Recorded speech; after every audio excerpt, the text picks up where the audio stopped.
Two dudes watch cartoons. Two dudes watch cartoons. Two dudes watch cartoons. Two dudes watch cartoons. Yeah. Welcome back to Two Dudes Watch Cartoons, the podcast where two dudes, that is us, watch cartoons. My name's Evan. My name is Alex. And Evan, we started with 16 teams. And by the end of this podcast, we will be down to one. We are in the finals. Yeah. We have two teams left. Two teams stand before you. Both have fought tooth and nail to get here to the finals. Toy Story and Monsters, Inc. Two incredible movies. I really went back and watched these movies this week. As did I. Because I needed to say, why are these the representing teams of our first ever Pixar March Madness? I do think when they get to 32 films, we could revamp this whole idea. That's a conversation for a different day. Different day. So I feel that a lot of people, when they first just look at the bracket, they'll be like, Toy Story versus Monsters, Inc. Interesting. And I bet you they're saying interesting on Monsters, Inc. side. But it is so, I feel emblematic of what Toy Story, when they're in their wheelhouse, when they're in their bag, Monsters, Inc. is what a movie of theirs looks like. Absolutely. It's when Monsters, Inc. is when they hit their stride. Obviously, Toy Story, all respect, it's the original. It is the template for everything that has come afterward. But it's, in essence, like a proof of concept for the storytelling they kind of want to do. It's a prototype almost. Bug's Life is supporting evidence of the thesis of why these movies resonate. Yesterday, someone said Bug's Life should have won. I was like, you are weeks too late. Yeah. You've missed the boat on that one. But this is part of the fun of this tournament is everyone still has strong and varying opinions. Mm-hmm. And how, even though we were seeded, we thought we'd have certain teams here, certain teams not there. And it's been a bit of a, while there was some predictable votes, it has been interesting. That's for sure. And so I'm excited to wrap it up here. I do want to, normally if we were to do a podcast about a property, we would talk about our favorite moments, things we liked, didn't like. So I do want to kind of do a condensed version of each of those. Okay. And let's start with our Western, just reading left to right, Toy Story. The OG, as you said, man, when I put this movie on, the pace of this movie was phenomenal. This is why I miss an hour and 30, an hour and 40-minute movies. They got everything they needed into that time. Mm-hmm. And you know what? It actually is making me think nowadays, when you go 2 hours and you don't need to, it's bad writing. It's bad writing. It's inefficient. Yeah. Both of these movies fall right around the 90-minute mark, and it's chef's kiss. They were cooking. Although one thing I did notice about both movies, both employ musical montages to do a fair bit of early exposition and progression through the story. And it works. It works is what I was going to say. Sometimes we get musical montages, scenes, and it was that was kind of pointless. What did I learn there? Mm-hmm. These work. They tell you about the characters. They tell you about the setting. They tell you about the dynamics in Andy's room. So while Randy Newman probably has more lines than any actor in Toy Story, you know what was interesting on rewatch? Yeah. I didn't realize Randy did every song in Toy Story. Yeah, I forget what. There's a song he sings. There's a song later on, and I was like, oh, well, this is still Randy Newman. On the TV or something. It's a random background one that was really funny. It's too funny. Yeah. Mm-hmm. But while Randy's got the most lines, the very first one, once Buzz shows up, it's all setting up how Buzz is the new kid in school that everyone loves and Woody's old news. And it tells us everything we need to know perfectly. Yeah. I need to apologize to both of these movies. Because I think I've had this maybe not so much Toy Story, but I think I may have said it to Monsters Inc. and a couple other movies like Up, and I'm drawing a blank on the other one, but like where I was attributing a lot of the momentum in this tournament to those big emotional moments. The Boo Kitty moment at the end of Monsters Inc., the first couple minutes of Up. I haven't gone back and watched Up yet, but we're boiling it down to the essence. I was, but watching Monsters Inc., also Toy Story. These are fun. Like there's like a fun adventure. Like it's got it's well paced. Like you said, it moves briskly. It's fun. It's engaging. It's a little dark for a children's movie. There's attempted murder in both of these movies. So like, what I think you're hitting on, which is what something I wanted to bring up also. I like that you're forming it in the way of an apology. I do think we were kind of one-trick ponying Pixar a little bit. The emotional bits they do, and we were talking heavily about the nostalgia of it all. Mm-hmm. These are, and we were saying it about The Incredibles, but it's all of them.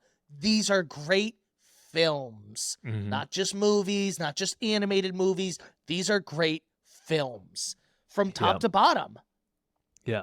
I can now understand how a Tom Hanks in the 90s looks at this script and says, oh, you know what? I am going to be in this movie. You know what I'm saying? Yeah, it's probably a lot better than a lot of other scripts he was getting pitched. Same with, and kudos to him and they're taking a chance. Tim Allen. They're taking a chance on this relatively no-name studio. Have we talked about the history of Pixar at all? A little, not much. Let's. You know what? Now's a good time. I don't actually. If I'm remembering correctly, it spun off of Lucasfilm, right, as the special effects division. Oh, I will fact check that. We can move past that. I'll fact check. No. Well, let's talk a little bit about the history while you fact check it, because that's very interesting.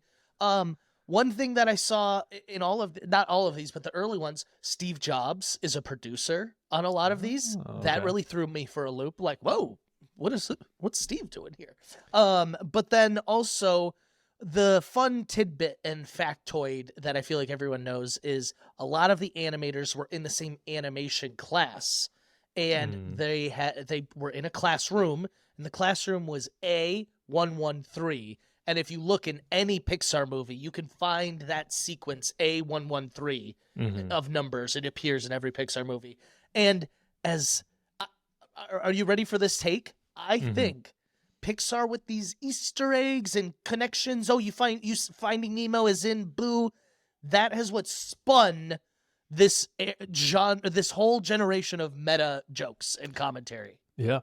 All right. So I was spot on, more or less. Pixar started in 1979 as part of the Lucasfilm computer division known as Graphics Group, before it spun off in 1986 with funding from Apple co-founder Steve Jobs. Yeah. So we always think of Steve Jobs as like, especially you see his movies, he's kind of like a hard ass. But like, imagine him reading the Toy Story script and being like, brilliant. Yeah. Get it to production. Like, that's so funny to me. This makes me question, is George Lucas the greatest businessman of all time? Started a film production company, spun off a part of it as, into its own business. I don't know if he was involved with it further beyond that. That gets acquired by Disney. Gets bought by Disney. His main production company gets acquired by Disney as well. And now he's the biggest Hollywood shareholder in Disney. And I think I sent you a tweet. Wow.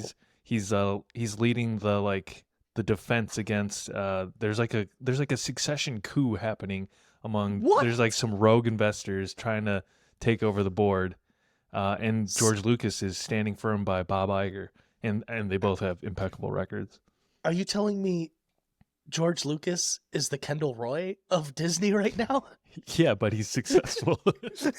Yeah. He's the number one boy. He's the number. That's what I was going for. Yeah. He's the number one boy. I mean, to dig into this a little bit further, I think it's fascinating. But the producer's last name, I think is Peltz, who's leading the charge. Oh, yes. Yes. I have seen. I'm sorry. Go ahead. All good. And a former, I want to say it was like a former CEO, Ike something. I forget his name, but they're trying to overthrow Bob Iger and his control.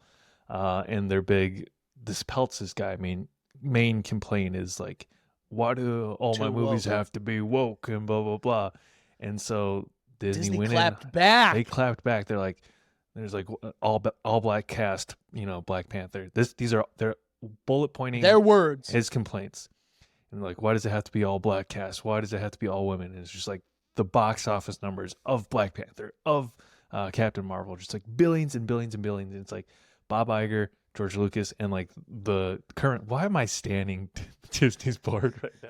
I was about to say, are we actually Bob Iger fans? I respect them, weirdly enough. But it was essentially like this current board has created 30. I don't know the exact number, just like billions and billions and billions of dollars of revenue. We respect Bob Iger the same way we respect Brian Cox, Logan, Roy. Yeah. Yes, yeah. With fear. With fear. Anyways, we know he's listening somehow. It's a fascinating tidbit if you do. It's currently ongoing, I think, and so this Peltz guy is known for pressuring M. Night Shyamalan to cast his daughter as Katara in the 2010 live-action The Last Airbender movie. Which we do not speak of. I was going to say, do not let our TikTok comments hear you talk about that movie. Which, I'm kidding. I'm going to skip that. we can keep going. No, that is a really interesting fact, though, about George Lucas.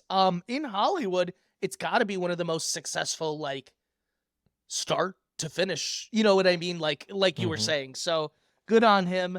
What an interesting start for Pixar, which if you would be like, oh, yeah, the visual people from Star Wars went and made a studio, you would assume it'd be a ton more like sci-fi stuff. And they said, no, we're going to go hyper-emotional toys brought to life. Yeah.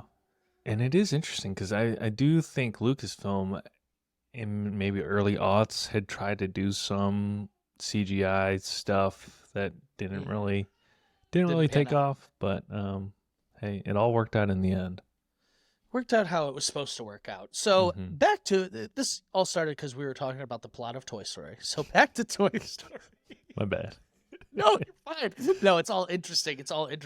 Also, I'm the one that normally segues crazily. So you get your time. You get your time, sir.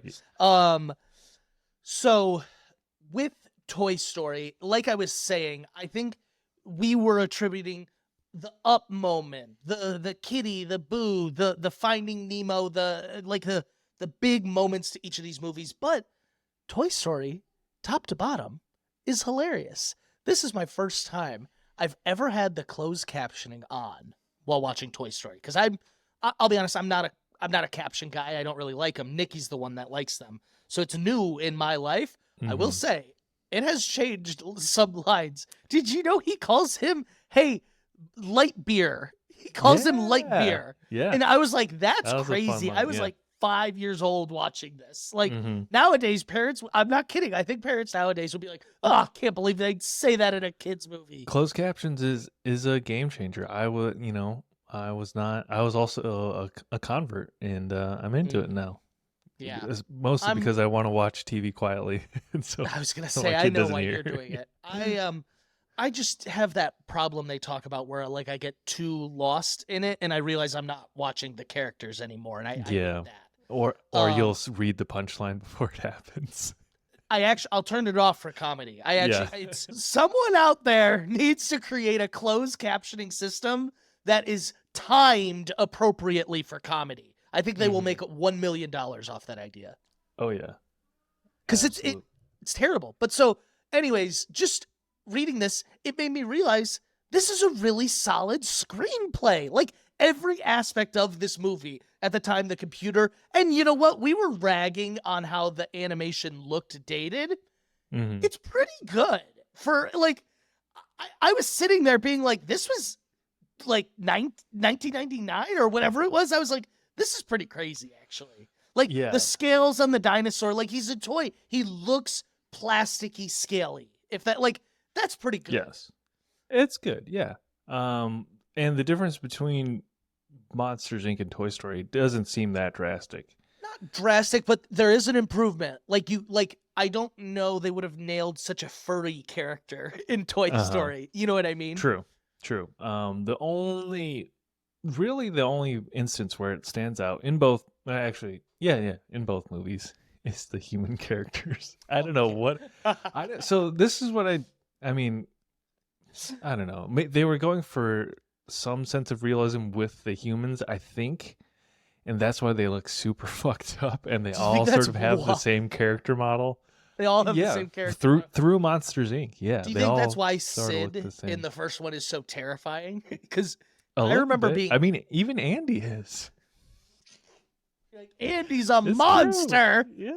Yeah. Yeah, he's not that handsome of a fellow yet. He gets good looking in 3 by the end, so we'll give him some time.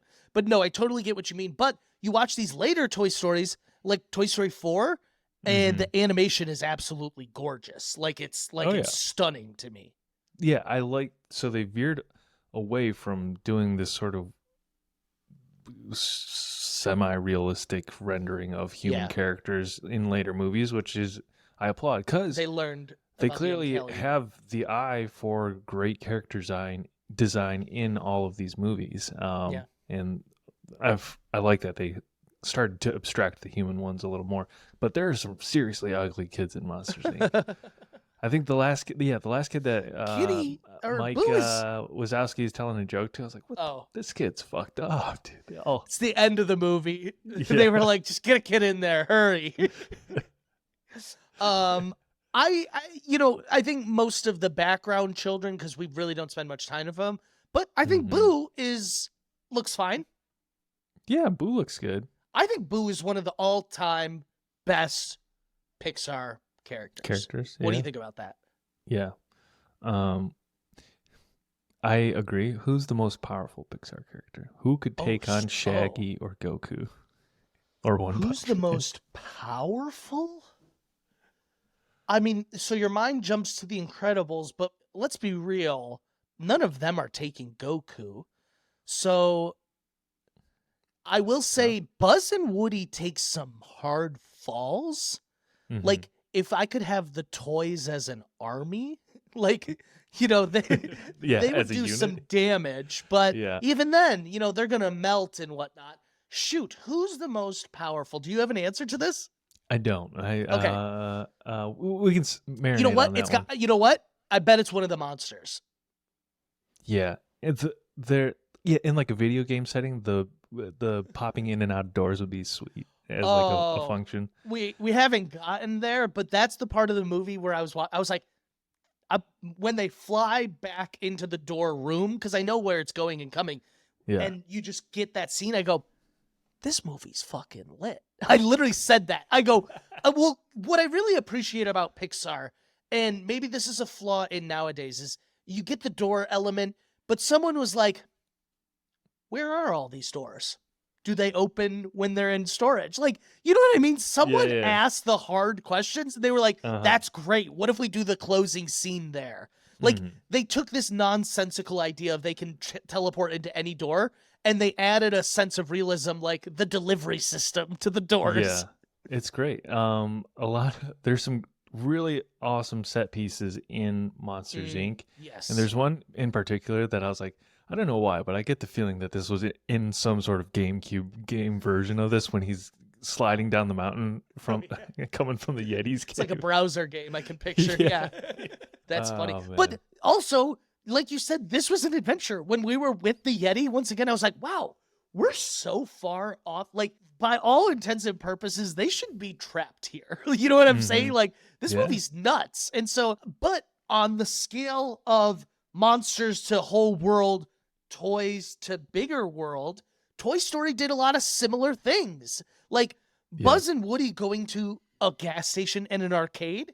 Like, there's no reason they should end up back home. And you know what me and Nikki really said? We're like, man, them getting to the arcade and then ending up next door to Andy's house was astronomical odds. Man, it's been a long time since I've actually sat down to watch that. I'll catch it on TV on occasion. And I don't know why, but the final scene, flying down to the truck, falling with style. Dude. That moves me. The friendship, the freedom. I understand how this movie steamrolled the way it did to get to here to the end. Because if we had watched it again, and I think we were attributing a lot of its success to like 2, 3, and 4, one holds up. One was so much fun. One, when, yes, just the flying into the truck was amazing, but even the whole saga from arcade to the ending of Sid's house was very tense. There's like scary toys that as a kid, you're like, these are horrifying. And like, you know, even just like Buzz going through his existential crisis of realizing he is, man, I can't get this out of my head. As soon as Woody started saying it, I said it along with him. You are a toy. Like, it's just ingrained in my head. One of Buzz's first lines where he's like, terrain is unstable or whatever the fuck he says. It made me want to go back and watch Lightyear and see. I'm betting that they use that line in it. Which they do. Nice they definitely do. Callback. Yeah. Yeah, they definitely do. So, but I just also, while we were talking about the themes of the movie, we really boiled Toy Story down to like, you got a friend in me. But what's really interesting is I think Toy Story circles back to this idea in Toy Story 4. A lot of it is Woody dealing with change. Yeah. Yep. Yeah. He's not good at it. He's really bad at dealing with change. He tries to murder Buzz. He tries to. Damn. I forgot about that. I remember as a kid, all the other toys like banishing Woody and being like, if he could do it to Buzz, he could do it to us. And I was like, those toys are so unreasonable. He didn't mean to. Watching this back, I was like, no, Buzz was, get Woody was out of there. Yeah, get Vote him Woody out of the out tribe. there. Yeah, Get him out. he's a much less sympathetic character. He really is. No, but he has a lot of growing to do, and it's really highlighted in the beginning when he's like, no one has to worry about the birthday. We've been through this. New toys, they come. No one's getting replaced. And then, like, of course, he's the one that ends up getting replaced. This is a total aside, but there's a very, in my opinion, well done parody comic of Toy Story as if it were Jujutsu Kaisen battle, Buzz and Woody fighting each other. I think they're on TikTok. They might be floating around on Twitter somewhere. But if you enjoy either of these properties, if you enjoy Jujutsu Kaisen and have seen Toy Story, you'll really like these. I don't know about the other way around. Don't flip that. Don't flip that. That's funny. No, I like I said, it's a cultural touchstone, and I get it. Like. Mm-hmm. I understand a little more. I was attributing the success, and this is not to say 2, 3, and 4 aren't great and improvements, and some are good, some are bad, whatever. Like, I'm speaking strictly from one's point of view. It really held up. I was laughing. I was nervous. I was emotional at the end. I was like, man, but when Woody, because like we're talking about this new lens of Woody's kind of a dick. When Woody kicks RC out of the moving van, and they're all like, he's doing it again. I was like, this is so funny, actually. Oh, the other thing I picked up this time, the dinosaur Rex, is that his name? Yeah. Rex or whatever, is canonically a Mattel character. They weren't willing to give him Barbie. Mattel. And do you like his explanation? He goes, I'm from Mattel. Well, actually I'm from a smaller company that Mattel ended up buying out. And like... Yeah. That was the point where I realized, I'm going to enjoy this rewatch.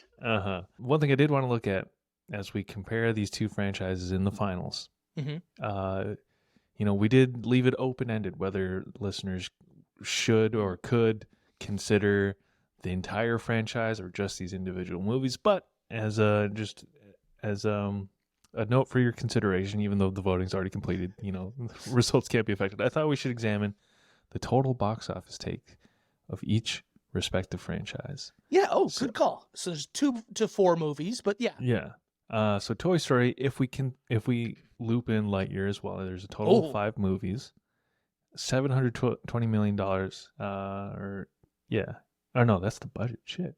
I was like, that's not right, Evan. That's not right. I don't know these numbers that well, but that is not correct. Let me crunch my numbers again. There's 5 movies and they made $700 million. Those are all failures.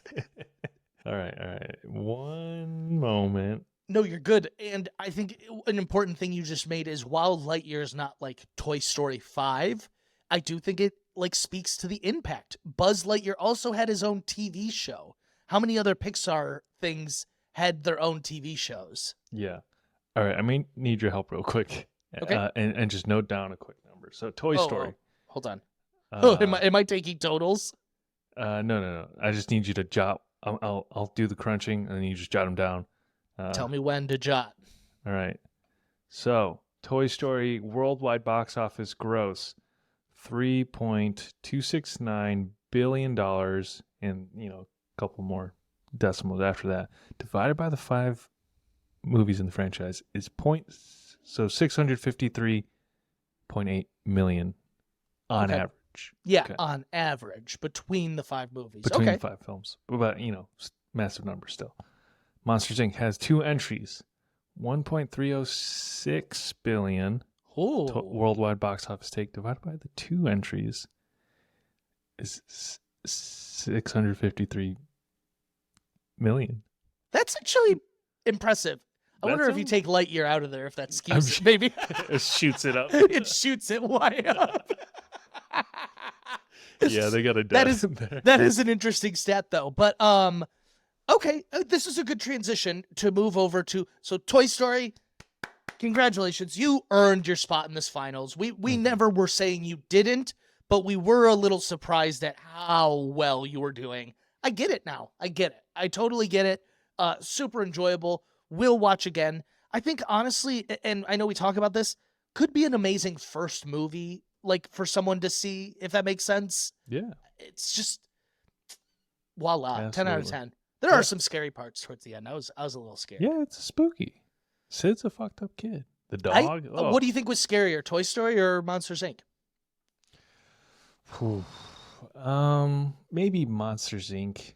What part of Monsters Inc was scary? If I'm asking now. Not like straight up terror, but like the idea that an institution and people in authority could be that malicious and that evil.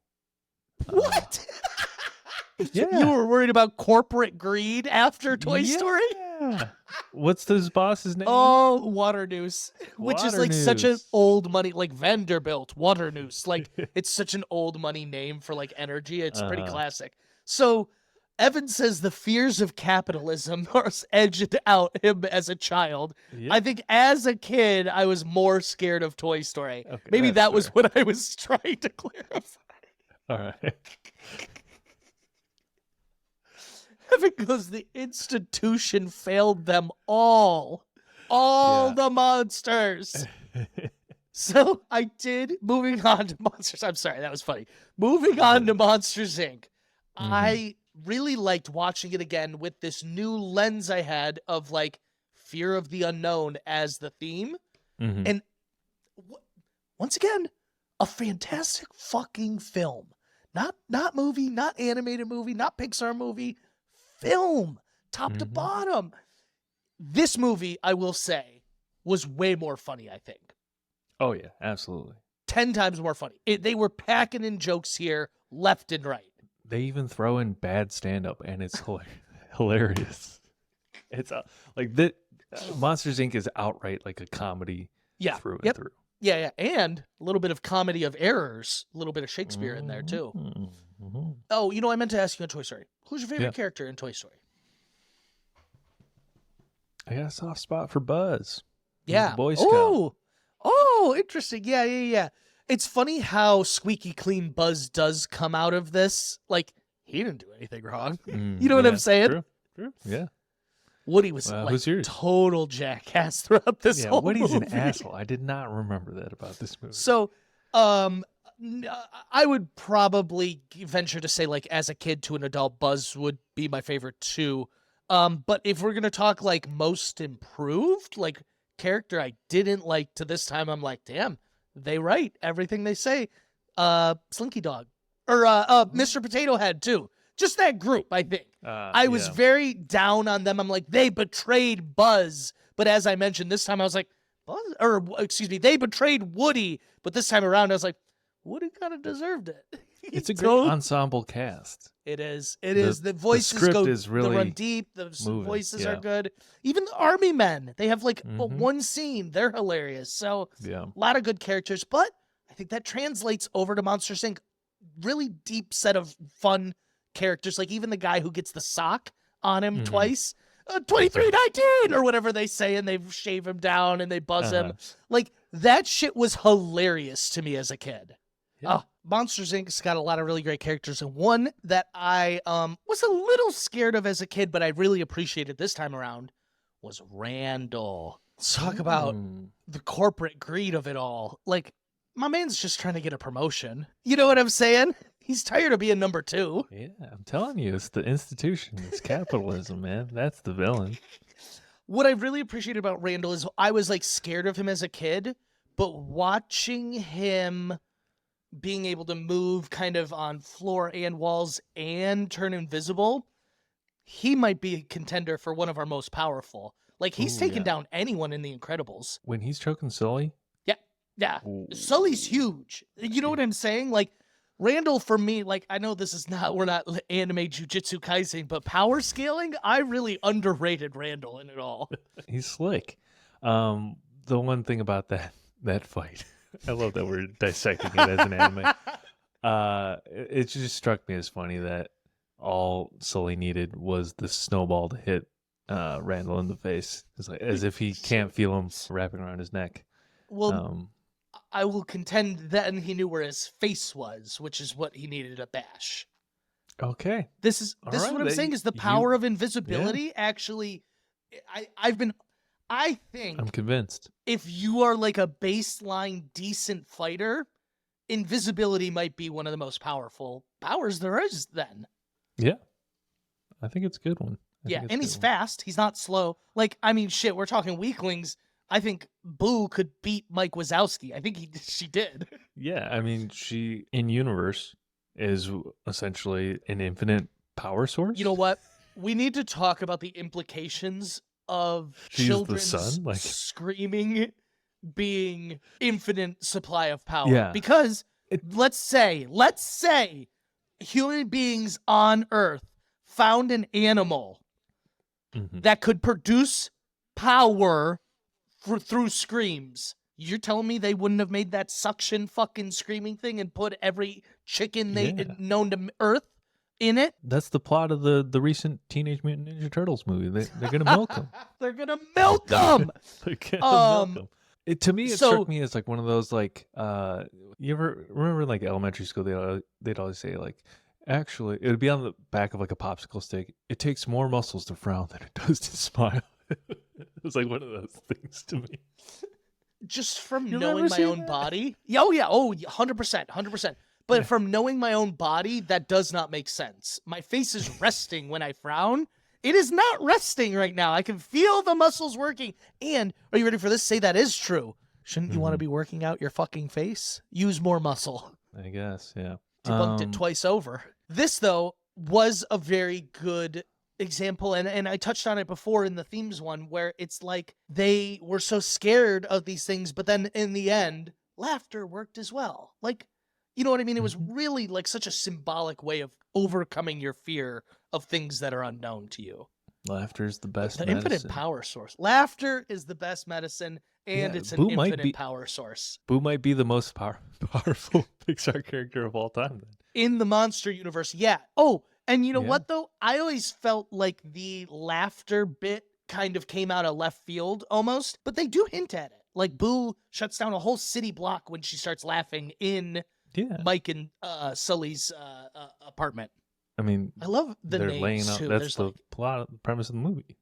I love that they're like as basic of names as you can get. Like, you know what I mean? They could have been like, let's give them monster names, and they're like, no, James P. Sullivan and Mike Wazowski. Yeah, I love it. It makes the bureaucratic nature of the company, like, it fleshes that part of the world out for you to make it human and relatable. Evan and I are wannabe movie critics. We're also wannabe chefs. We're all doing more cooking at home now. You want to elevate your home cooking, you need nice tools to do it. Louis Kitchenware will get you there. They have beautiful stainless steel pans, non-stick bakeware, knives, all the stuff you need. Safe, high-quality materials, constructed to last, made in the United States, founded in Detroit. Moving into my condo, we got hand-me-downs. So this new Louis Kitchenware has been great, and we love the discount. We want to share that with our listeners. You can use code 2DUDES, that's TWO dudes, at louiskitchenware.com, and that'll give you 10% off anything on the site. Check out our link in bio. Two dudes watch cartoons. So I don't know if there's more you want to cover, but I think I got a good segue for us to then transition into results. Yes. In the spirit of our normal episodes, our normal coverage, I want to do I just got 2 quick letterbox reviews that I think you'll enjoy of each of these movies, and then we'll give each our own letterbox reviews, which are open to be amended in the future if we do a full episode on either. The first is 4 stars for Toy Story. Mm-hmm. This person writes, the most relatable part of this movie is when Buzz becomes self-aware, has an existential crisis, and sinks into depression. Yeah, that was I agree. Great part of the movie. Great part. Mm-hmm. And then I think you'll really like this one. Okay. 4.5 stars for Monsters Inc. Door City over here. Great review, Dude, Karst. I really enjoyed funny. that one. Yeah. That is funny. Okay. Those are good. What are you rating these? Yeah, what do you give us your ratings? Shit, man. I think the Boo moment still weighs in more for me than any of the emotional peaks in Toy Story. So I'm going to give Monsters Inc. a 5. I think Toy Story is a 4.5. It's a grade A movie. It's just not perhaps my favorite Pixar movie. Nice. Shoot, you're way more critical than I am. I'm going 5 stars for both. I really think these were great. They're both great films. On my scale, I try not to make it like compared to other 5-star things I've done. For me, it's like, did it check all the boxes? Did I laugh? Did I cry? Did I think? Like, you know what I mean? Was it? It's a great checklist. It's not the full checklist, but both of these, made me think about myself, society. It was great. Yeah. Great ride. 5 out of 5 all the way through. Oh yeah. I see why they're both here. Although I venture out of our 16 teams, I bet I'd give a lot of these a 5 if I'm being real. Absolutely. And one day we'll revisit this. One day, give it a couple of years. We will. Okay. Results. You know what happened. I don't. Mm-hmm. I was going to ask you how you feel, but there's only 2 teams, so I think that'll give it away. Yeah. You recall how last week was our closest votes decided both. Votes wise in both of the matches that led up to these finalists. Surprisingly, this was noticeably not as close. Oh no. Okay, let's get round. into it. That's all I need to know. Let's get into it. I don't know that it was a stomping by any means, but all right, you will be surprised by the results. Okay. That means it's a stomping. Let me pull this up. Hold on. How we do it is he sends it over to me in invisible text, and then I wipe it away, and then I read the results. Okay. With 62% of the votes. So I see what you're saying. This is not 51 and 51. 62% of the votes. We have a champion of our first annual Pixar March Madness tournament. And the winner is Monsters Inc. Wow. Okay, I really thought with your build-up, you were preparing me for the Toy Story slam dunk. Look, and I'm sad for Toy Story, I will be honest. Yeah. They definitely had a claim to win this whole thing. There's no doubt about absolutely. They were the shoe-in. I'm so happy for Monsters, Inc., though. I'm so happy because I just think that this is like the best of both worlds. It gets that nostalgia, that classic Pixar, and it's still just like top to bottom, so funny, so well written. Oh, I got goosebumps. I'm so happy right now. Yeah. Obviously, I'm happy this is my winner pick. Although my won. faith faltered. It's not a victory for me per se, but this is the spirit of the tournament. Monsters Inc. to me is when they hit their stride. Third time's the charm, and it was the charm. This is a perfect movie, and it cemented their place as a powerhouse in American cinema, American animation. Ooh, look at that. And worldwide. So, I mean, we have to note here the two brackets. Toy Story first beat Elemental, which we all expected. Then we were hoping for a Coco upset just based on fan reactions. Toy Story handily beat Coco, and then to narrowly edge out Finding Nemo is no small feat. So Toy Story did well, but man, the teams Monsters Inc. played were some of the best teams we've seen. Monsters Inc. started off against WALL-E, which some people like hold in a different bracket. Not everyone, but some people like don't even consider that like in the same genre of Pixar. And then Inside Out, which was they were one of the first teams to beat a seed, which was crazy. Another favorite. And then to beat Incredibles also. They've just had I'm glad they're here, but for all intents and purposes, they've had 3 matches they easily could have lost. Yeah, there's a case for them losing each and every round. And this last one, all 4 matches. I think that's why I'm so excited is they fought hard all 4 weeks. Yes, and not to say that Toy Story didn't. Toy Story showed up week in, week out. We've talked, though, Toy Story's got a Best Picture nominee on the bench. Yeah. Like, Monsters University is not holding this team down in any way, shape, or form. Toy Story, the franchise, is nothing to sneeze at. They're walking back to the locker room with their heads held high. They're pissed. They're fucking pissed. They're so pissed. They're coming back next year with Toy Story 5. I think it's 2026. They're making Toy Story 5 just for the bracket. This has been an intense ride. This has been so much fun. I know this is not our regularly scheduled programming. We're going to get back to that with our next episode. So thank you for sticking around. Thank you for voting in this tournament. Hope you guys had fun with this. It was a lot of fun. Goofy talking about sports teams from 2 avid sports fans, as you know.